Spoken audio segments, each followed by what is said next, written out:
Rahim. Today we are starting our second chapter of Qualify B.Ed, which is about the English language communication skills. तो एक chapter हमने cut कर लिया था। आज हमारा सेकंड चैप्टर ये है इंग्लिश लैंग्वेज कम्युनिकेशन स्किल्स के हवाले से। तो हम इसका फर्स्ट एमसीक्यूज देखते हैं। Communication is drive from Latin word. सबसे पहले तो पता होना चाहिए कम्युनिकेशन एक लैटिन वर्ड से ड्राइव हुआ है। कौन सा लैटिन वर्ड है? कम्युनस। कम्युनस का मतलब होता है कॉमन। और कम्युनिकेशन में क्या क्या चीज़ें इन्वॉल्व होती हैं? टेलिंग, अंडरस्टैंडिंग एंड लिसनिंग, तीनों चीज़ें इन्वॉल्व होती हैं। तो ऑल ऑफ द अबव इसका करेक्ट आंसर होगा। Exchange of ideas between two और मोर पर्सनस, दो पर्सनस या दो से ज़्यादा पर्सनस में आइडियाज़ जब एक्सचेंज होते हैं तो उसी को हम क्या कहते हैं? कम्युनिकेशन कहते हैं। If there is no receiver there is no communication. जब तक रिसीवर नहीं होगा कम्युनिकेशन नहीं होगी। Effective communication state in which, effective communication कब होगी? Receiver understand the message of sender, जो मैसेज भेज रहा है सेंडर जो है यानी जो बात कर रहा है उसकी मतलब बात को अच्छे से रिसीवर समझ जाए तो तभी इफेक्टिव कम्युनिकेशन हो सकती है। Which is not the type of communication channel, communication channel की जो टाइप नहीं है तो ये थिंकिंग एंड एक्टिंग, थिंकिंग सोचना और एक्ट करना तो ये अपने लिए होता है। तो इस वजह से इसलिए कम्युनिकेशन की टाइप नहीं है। कम्युनिकेशन विदाउट वर्ड्स, जो वर्ड्स के बगैर जब कम्युनिकेशन होती है उसको नॉन वर्बल कम्युनिकेशन कहते हैं। और जो बातों से हम वर्ड्स को यूज़ करते हैं तो वो वर्बल होती है। ठीक है। The number of English language communication skills, English language communication skills हमारे पास कितने हैं? 4 हैं। तो कौन कौन से हैं? Listening, speaking, reading, writing. ये सीक्वेंस आपने याद रखना है। Listening, speaking, reading and writing. The first objective of teaching English is to develop listening skills. सबसे पहले आप लिसन करेंगे, देन स्पीक, देन रीड करेंगे, देन राइट। मतलब जब तक आप अच्छे से नहीं सुनेंगे आप बोल नहीं सकते इंग्लिश को। इसी तरह आप रीडिंग आपकी अच्छी नहीं होगी इंग्लिश में तो आप उसे राइट नहीं कर सकते। ठीक है। तो फर्स्ट ऑब्जेक्टिव होता है कि लिसनिंग स्किल को डेवलप करेंगे इंग्लिश में। The number of kinds of sound, दो टाइप्स के साउंड होते हैं, टू टाइप। एक को हम कंसोनेंट साउंड कहते हैं, दूसरे को हम वावल साउंड कहते हैं। और फिनोमीन इज़ अ यूनिट ऑफ, ये किसकी यूनिट ऑफ साउंड है? मिनिमम साउंड की जो यूनिट होती है उसको फिनोमीन कहते हैं।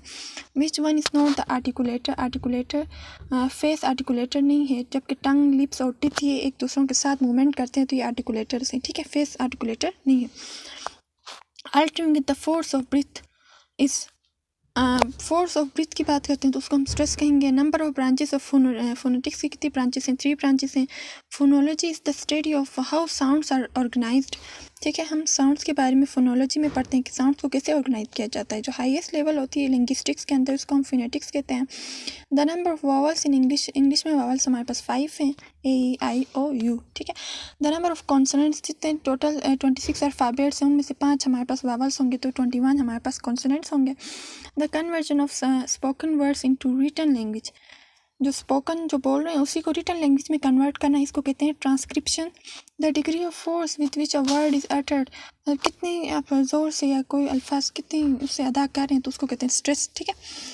Orthography means writing system. The number of vowel sound इस कितने हैं? 5 हैं। Consonant sounds, the number of consonant sounds, अभी साउंड्स की बात आ रही है, सिर्फ वावल और कंसोनेंट्स का नंबर ऑफ कंसोनेंट्स का नहीं पूछा यहाँ पे। ठीक है। तो ये 24 होते हैं। कंसोनेंट साउंड्स 24 होते हैं और वावल साउंड्स हमारे पास 5 होती हैं। The number of phonemes in standard British English is, ये फिनोमीन्स हमारे पास जो होती हैं जो मिनिमम साउंड प्रोड्यूस करती हैं तो 44 होती हैं। The letters which are written but not spoken, ऐसे वर्ड्स जो लिखे तो जाते हैं लेकिन बोले नहीं जाते उनको हम साइलेंट कहते हैं, लेटर्स कहते हैं। अब फिनोमीन हमारे पास साउंड है। Linguistic is the scientific study of sounds के बारे में। लिंग्विस्टिक्स तो गलत है, साउंड नहीं है इसका, लैंग्वेज है। Linguistics is the scientific study of language के बारे में अगर हम साइंटिफिक स्टडी करते हैं तो उसको हम लिंग्विस्टिक कहेंगे। ठीक है। Language is a vehicle for expression of feeling, तो ये फंक्शनल व्यू में जब जो लैंग्वेज है एज अ व्हीकल काम कर रहा है कि किसी भी फीलिंग्स को एक्सप्रेस करने के लिए हम लैंग्वेज को एज अ कम्युनिकेशन के तौर पे यूज़ करते हैं तो ये फंक्शनल व्यू है इसका। How language is structured, structure किस तरह है इसका, मतलब क्या क्या कॉन्सोनेंट्स वावल्स क्या यूज़ हुए देखते हैं तो उसको हम कहते हैं स्ट्रक्चरल व्यू। आर्बिट्रेटनेस का मतलब होता है चूजन विदाउट रीज़न, कोई रीज़न के बगैर चूज़ करना आर्बिट्रेटनेस होता है। The spoken languages in the world are about 3000 languages according to David Crystal. The total number of languages are 6809। According to David Crystal the number of language families, language की कितनी families हैं? 100 families हैं। ठीक है। In listening the following is involve, listening में हमें ears और mind दोनों इन्वॉल्व होता है। Listening means lending ear to spoken words to understand message, अब कान उस तरफ धरना जहाँ पे कोई बोल रहा है और उसे अंडरस्टैंड करना उस मैसेज को, तो उसको कहते हैं listening. The first step in listening हमारे पास क्या होना चाहिए? Perception and decoding. First step ये होना चाहिए कि प्रिसेप्ट करना और डिकोड करना। STM का मतलब होता है शॉर्ट टर्म मेमोरी, LTM का मतलब होता है long term memory. According to Rivers and Temperley time devoted to listening in communication activities में जो टाइम डिवोट किया जाता है वो होता है 45%। जो टाइम हम क्या करते हैं, डिवोट करते हैं कम्युनिकेशन स्किल्स के लिए और लिसनिंग के लिए, ठीक है। टाइम डिवोटेड टू स्पीकिंग के लिए कितना करना चाहिए, 30% करना चाहिए। टाइम डिवोटेड टू रीडिंग के लिए 16% और राइटिंग के लिए 9%। तो सबसे पहले हमें किस चीज़ पे फोकस करना है, लिसनिंग पे फोकस करना है, 45% उसको टाइम देना है। देन 30% हमें क्या स्पीकिंग करना है, ठीक है। अच्छा, फिर उसके बाद 16% रीडिंग पे टाइम देना और 9% हमने राइटिंग पे लास्ट में टाइम देना है। तो जो ग्लोबल लिसनिंग होती है इसको हम एक्सटेंसिव लिसनिंग भी कहते हैं। डिस्क्रीट लिसनिंग को हम क्या कहते हैं, इंटेंसिव लिसनिंग भी कहते हैं। लिसनिंग अमेजिंग रेडियो प्रोग्राम को जब आप सुन रहे होते हैं तो ये ग्लोबल ही होता है, तो ये एक्सटेंसिव लिसनिंग होती है।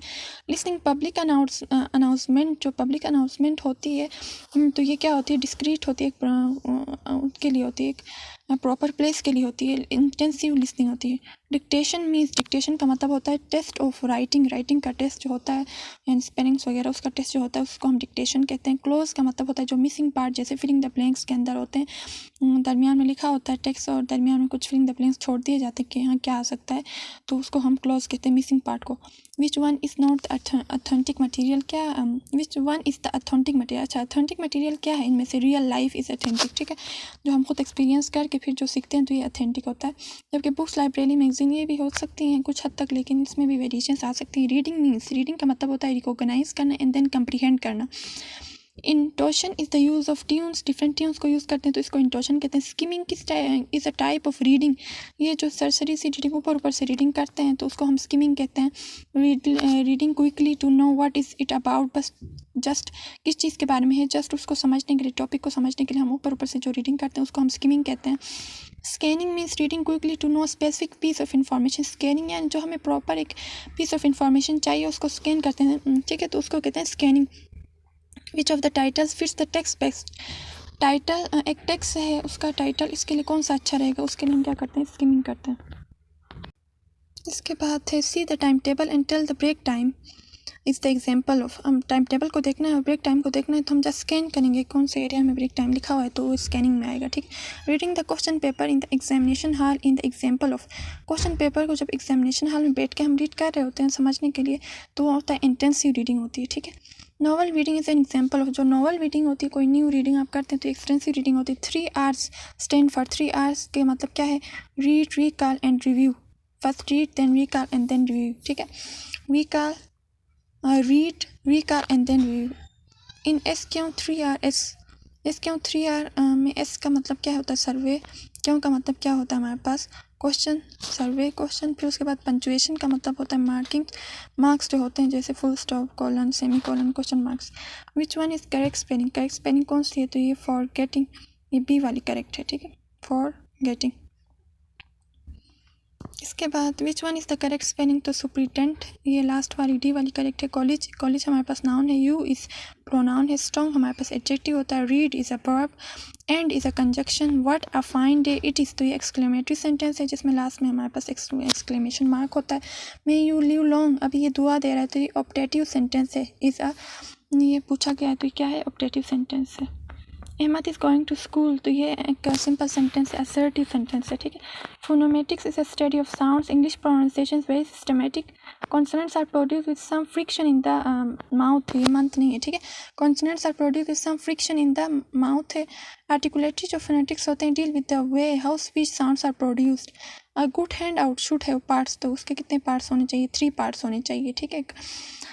अच्छा, schedule reading is an example of intensive reading. How many areas of language are to be taught for efficiency, के लिए कितने लैंग्वेज एरियाज को स्टडी करना चाहिए, सीखना चाहिए। एफिशिएंसी के लिए हमें क्या करना चाहिए, लिसनिंग एंड देन स्पीकिंग करना चाहिए, तो 2 areas are good.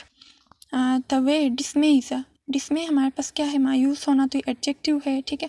What is a correct spelling, तो ये हमारे पास फर्स्ट स्पेलिंग ही करेक्ट है। Extensive reading is adopted for passing the exam, getting the gift of the, तो ये पासिंग द एग्ज़ाम, ठीक है। एग्ज़ाम पास होना है तो आपने एक्सटेंसिव अच्छे से पढ़ना होगा, अच्छे से।